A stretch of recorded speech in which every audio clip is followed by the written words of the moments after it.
Ce programme est financé par les amis et partenaires du ministère de Joyce Meyer. Nous devons toujours choisir. Vais-je marcher dans la foi ou vais-je marcher dans la peur? Je vais marcher avec foi ou selon ce que je ressens.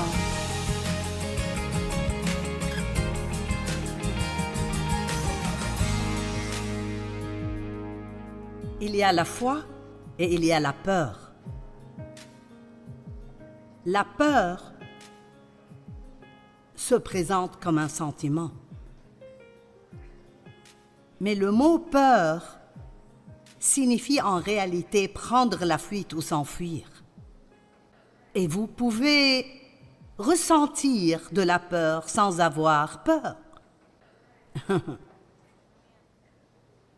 Maintenant, pensez-y un peu. Vous pouvez ressentir la peur et pourtant ne pas avoir peur. Écoutez-moi, voici la décision que je veux que vous compreniez ce week-end. Tout l'argent que nous dépensons pour venir ici, les offrandes que nous recevons ne servent pas à payer pour ces conférences. Elles servent exactement ce que nous vous disons. Elles servent toutes dans le service. Si vous preniez cette décision ce week-end, si Dieu peut m'utiliser pour vous aider à prendre cette décision, ça en vaudra la peine. Et voici ce que je veux que vous décidiez. Allez-vous continuer à laisser vos sentiments être la base sur laquelle vous prenez des décisions? Ou allez-vous aller au-delà, vivre au-delà de vos sentiments et vivre selon la parole de Dieu?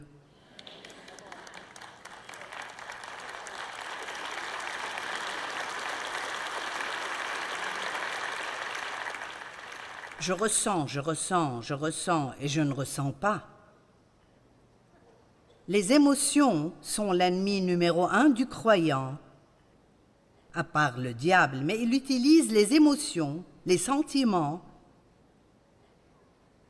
soit pour nous empêcher de faire ce qui est bon, soit pour nous amener à faire ce qui est mauvais.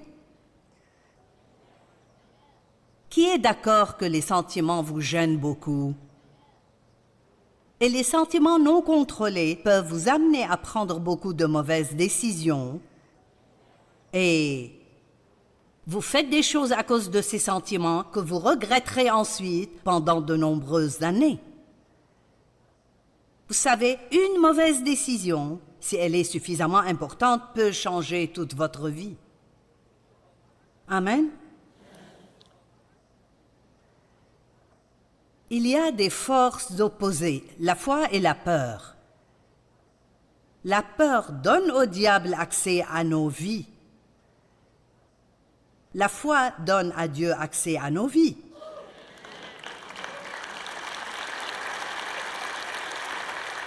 Je vais le répéter, je n'ai pas l'intention de me dépêcher, je veux que vous compreniez ceci. La peur, en fait, est par définition une fausse évidence qui semble réelle. La peur est ce qui donne au diable accès à votre vie. Il ment. Si nous le croyons, alors nous sommes trompés. C'est ce que ça veut dire, croire un mensonge. Mais ce qui est intéressant, c'est que même si ce que vous croyez n'est pas vrai, ça devient vrai pour vous. C'est un peu effrayant quand on y pense. J'ai appris beaucoup de vérités en 45 ans. Mais je peux vous dire, ici en ce moment même, que j'apprends encore tous les jours et je crois probablement encore à des choses qui ne sont pas vraies. Mais elles sont vraies pour moi parce que je ne connais pas leur vérité. Je me demande combien de choses vous croyez sur vous-même qui ne sont pas vraies. Ou combien de choses vous croyez sur Dieu qui ne sont pas vraies. Dieu n'est pas la source de vos problèmes.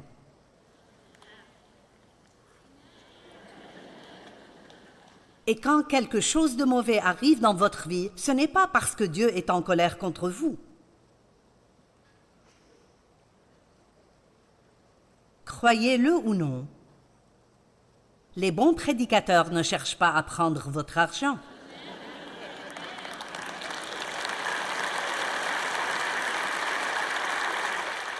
Je trouve intéressant que les gens vous parlent d'argent partout où vous allez, et le seul endroit où vous vous fâchez, c'est à l'église. Nous avons mangé au restaurant aujourd'hui et ils nous ont amené l'addition. Tout ce que nous vous demandons, c'est de donner quelque chose pour aider quelqu'un d'autre dans le monde. Pourquoi les gens payent-ils entre 60 et 75 $ pour aller à un concert? Sans y penser, mais quand quelqu'un vous donne une parole qui change votre vie, ils veulent votre argent, ils parlent à nouveau d'argent.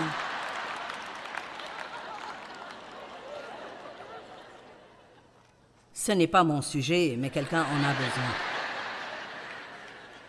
Parce que le diable vient et vous murmure ces choses à l'oreille, et vous le croyez. Je répète, à combien de mensonges pensez-vous croire? C'est vraiment effrayant quand on y pense. Vous voyez, comme on a abusé de moi, j'ai toujours pensé que j'aurais une vie de second degré. Je me souviens quand j'étais enfant et mon père abusait de moi sexuellement semaine après semaine. Je me souviens avoir pensé, eh bien, je n'aurai jamais une bonne vie. Peut-être une vie passable, mais je n'aurai jamais une bonne vie. Mais vous voyez, c'était un mensonge de Satan, parce que ce que Dieu m'a donné, c'est une vie meilleure.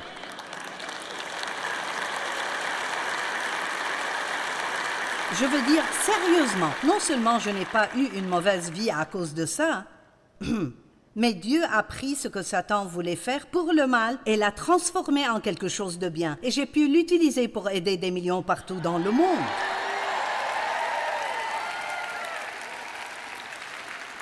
Le diable est un tel menteur, et nous ne devons pas l'oublier.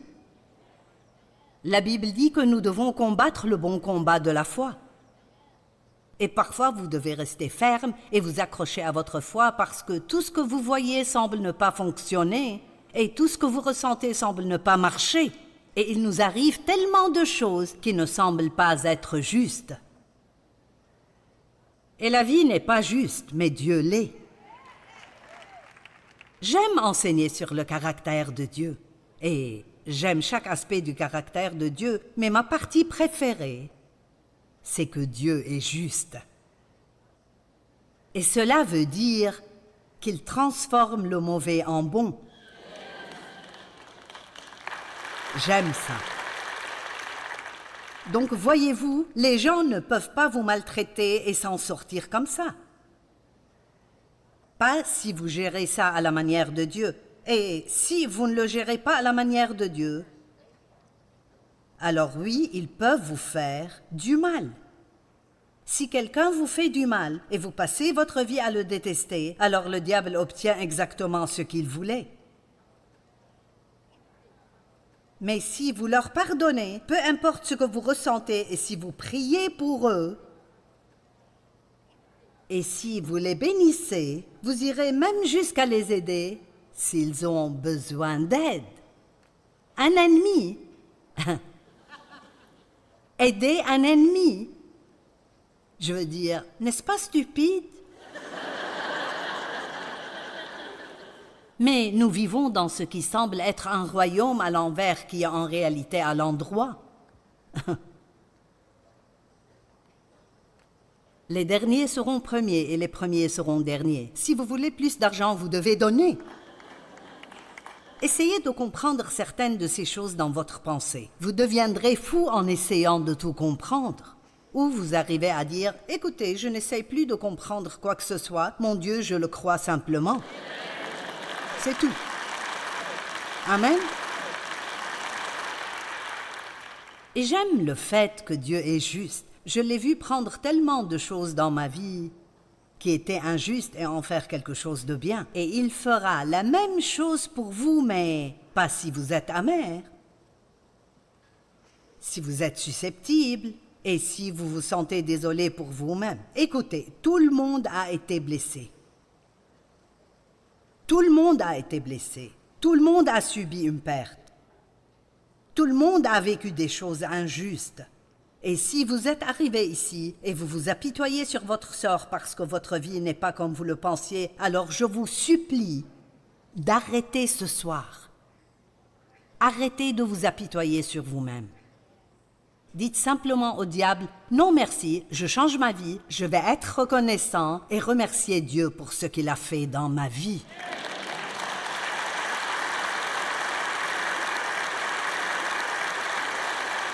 Or, la foi est extrêmement importante car la Bible dit que sans la foi, c'est impossible de plaire à Dieu. Wow! Parce que quiconque vient à lui doit croire, que tout le monde dise croire. Ils doivent croire deux choses. Premièrement, que Dieu existe et deuxièmement, qu'il est bon et il récompense ceux qui le recherchent diligemment. Ne manquez pas ceci. Il ne récompense pas tout le monde. Ce n'est pas tout le monde qui fera l'expérience de la bonté de Dieu, mais ceux qui le recherchent avec diligence. Non seulement ceux qui le recherchent à Pâques et à Noël, mais ceux qui le recherchent avec diligence. Allez! Pas ceux qui cherchent Dieu juste en cas d'urgence. C'est incroyable comment, lorsque nous avons de gros problèmes, nous trouvons du temps pour Dieu. Et comment nous sommes trop occupés le reste du temps quand les choses vont bien. Oh, si nous pouvions simplement apprendre que nous sommes tout le temps désespérés. Sans foi, il est impossible de plaire à Dieu. Sans foi, nous ne pouvons pas recevoir et suivre le bon plan de Dieu pour notre vie. Dieu a déjà un bon plan pour votre vie. C'est déjà le cas. Avant même que vous arriviez sur la planète Terre, Dieu a prévu une vie des plus incroyables et des plus stupéfiantes pour vous si vous la vivez. Et la façon dont vous y parvenez est d'apprendre ce livre merveilleux que j'aime de tout mon cœur. Apprendre ce qu'il contient et faire ce qu'il dit. Le plan de Dieu est si simple qu'un enfant de 2 ans pourrait le comprendre. Lisez-le, croyez-le, faites-le.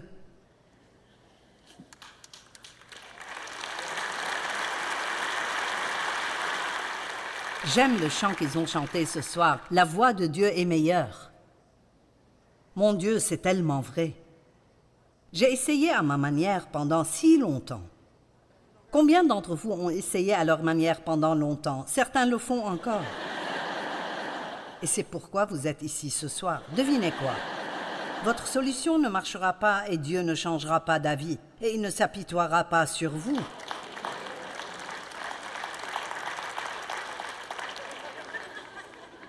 Oh, allez, nous essayons de faire en sorte que Dieu ait pitié de nous. Eh bien, mon Dieu, je n'en peux plus. Mon Dieu, je vais juste abandonner. Non, vous ne le ferez pas. Qu'est-il arrivé à mon joli verre en cristal?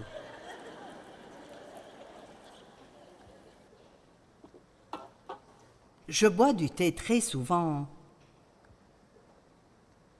avant les réunions. Ça me garde un peu la gorge claire. Mais quand je mets du rouge à lèvres sur le bord de la tasse et je bois, il y a ces petites lignes qui apparaissent. Alors, vous avez mon verre là-bas? Alors, ma brillante équipe m'a fait fabriquer un gobelet.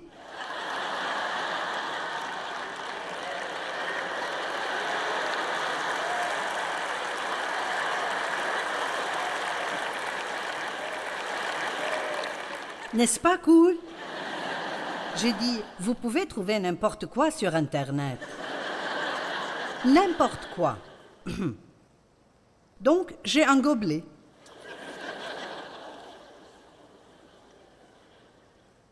N'aimez-vous pas la parole? J'aime vraiment la parole de Dieu. La Bible dit de méditer la parole de Dieu. Dans Josué, il est écrit mais dites la parole jour et nuit pour agir avec fidélité, conformément à tout ce qui y est écrit, car c'est alors que tu mèneras tes projets avec succès et tu réussiras. Méditez la parole, c'est comme la mâcher. Si vous ne mâchez pas bien votre nourriture, vous n'en retirerez aucun élément nutritif. Mais plus vous le mâchez bien, plus vous obtenez non seulement la saveur, mais vous obtenez la nutrition.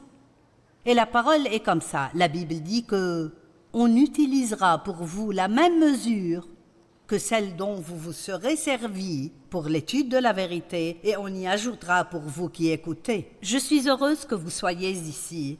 Mais si vous partez et vous ne pensez plus à ce qui a été dit ce soir, cela ne vous fera pas beaucoup de bien. Et cela fait partie de notre problème. Nous allons nous asseoir quelque part et nous cherchons un prédicateur qui a fait tout le travail pour nous nourrir. Et nous devenons paresseux. Je suis heureuse que vous soyez là. Mais si vous dites « je vais faire l'une des deux choses suivantes, soit je viendrai t'écouter, soit je vais étudier moi-même », je vous dirai « restez à la maison, étudiez vous-même ». Pourquoi? Parce que vous devez avoir une relation personnelle avec Dieu.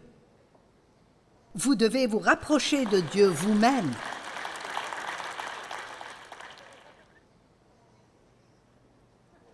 Passez du temps à penser à la parole, à méditer la parole, à la ruminer encore et encore dans votre pensée. Tout ce temps que vous avez lorsque votre pensée erre là où elle ne devrait pas aller, pensez simplement à la parole. Ruminez l'écriture encore et encore dans votre esprit. Vous avez plus de choses en vous que vous ne pourriez même l'imaginer. Si je voulais commencer à le faire, je pourrais me tenir ici et citer les Écritures le reste de la nuit. Non pas parce que je les ai mémorisées, mais parce que je les ai en moi. Et la Bible dit que le Saint-Esprit fera sortir de nous ces vérités lorsque nous en aurons besoin.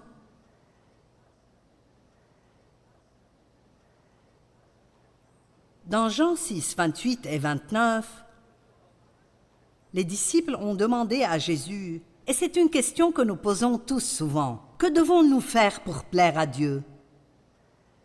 Que devons-nous faire pour accomplir les œuvres de Dieu? Et Jésus a répondu, voici l'œuvre que Dieu vous demande de faire, c'est que vous croyez en celui qu'il a envoyé. Ce ne sont pas nos œuvres que Dieu recherche. Il veut que nous le croyions, et si nous le croyons, nous ferons de bonnes œuvres. Mais c'est ici que la religion se trompe. Vous ne faites pas de bonnes œuvres pour que Dieu vous aime. Vous recevez son amour comme un don gratuit, et puis vous voulez faire de bonnes œuvres parce que vous l'aimez et parce qu'il vous aime.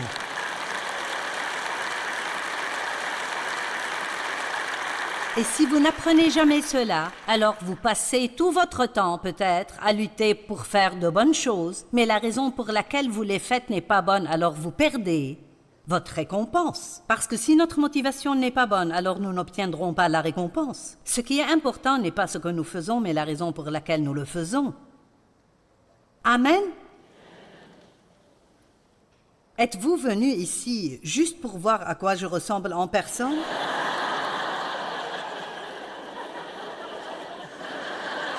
On dirait que c'est le cas pour certains. Maintenant que vous l'avez fait, apprenez quelque chose. Si j'étais vous, je me ficherais de mes projets, je viendrais ici demain matin.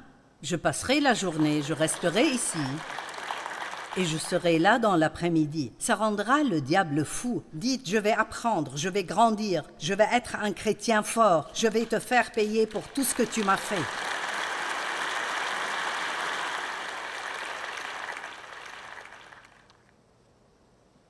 Vous dites, si seulement j'avais plus de foi. Laissez-moi vous dire, vouloir ne vous rapportera rien dans le royaume de Dieu. Le désir ne suffit pas, il faut que vous agissiez.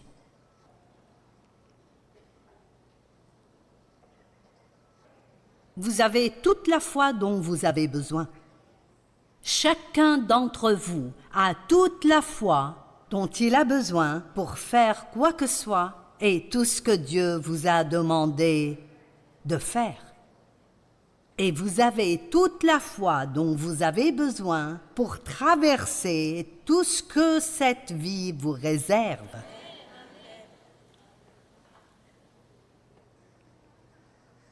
Je ne peux pas faire ça. Je ne peux pas faire ça. Oh, si, vous le pouvez. Vous vous surprendrez. C'est notre pensée qui nous arrête. Si vous croyez que vous le pouvez, vous le pouvez. De même si vous croyez que vous ne le pouvez pas. Par la grâce qui m'a été donnée, je dis à chacun de vous, Romains 12, 3, de ne pas avoir une trop haute opinion de lui-même, mais de garder des sentiments modestes, chacun selon la mesure de foi que Dieu a donnée à chacun de vous.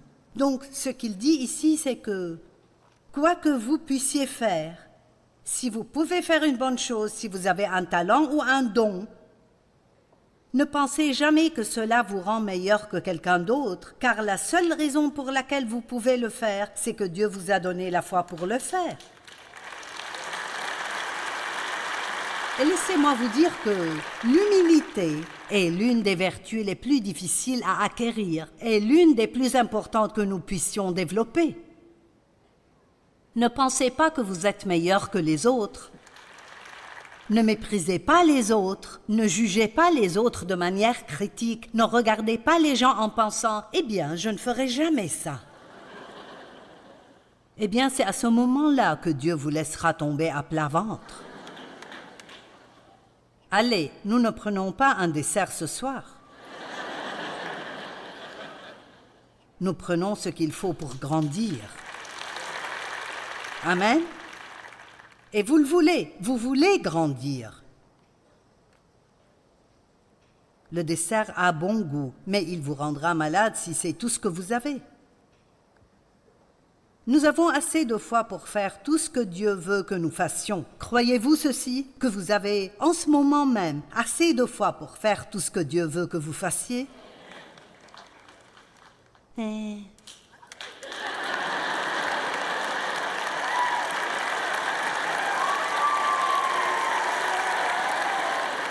J'ai dit que vous avez assez de foi pour faire tout ce que Dieu veut que vous fassiez.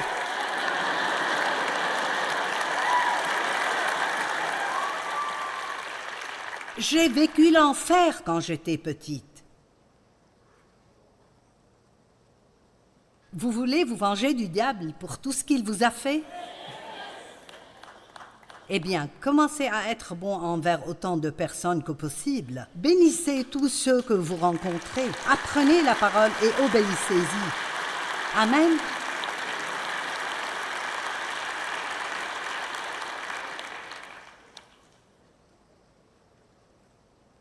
Mais nous devons choisir de marcher dans la foi. La Bible dit « marcher dans la foi ». Et marcher, ce n'est qu'un groupe de différents pas mis ensemble.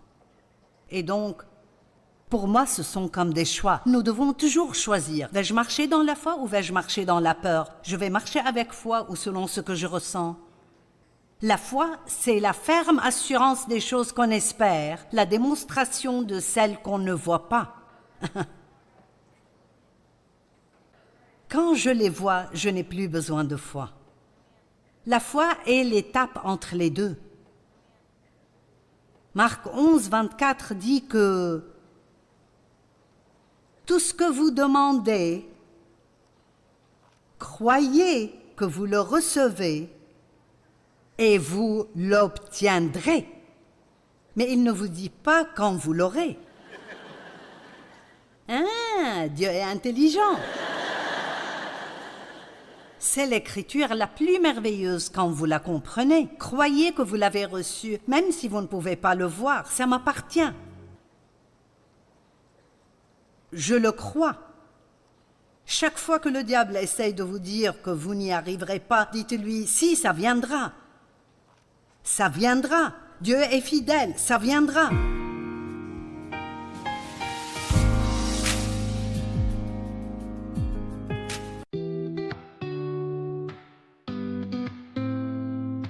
Leaves are falling golden brown,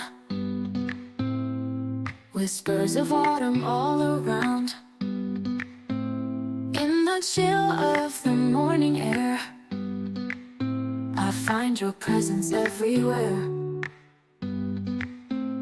Every step we took down memory lane, in my heart, those moments remain.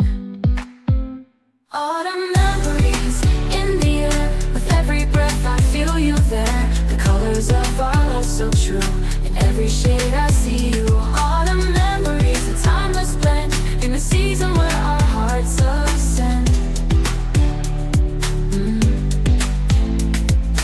Underneath the old oak tree, you and I, just you and me.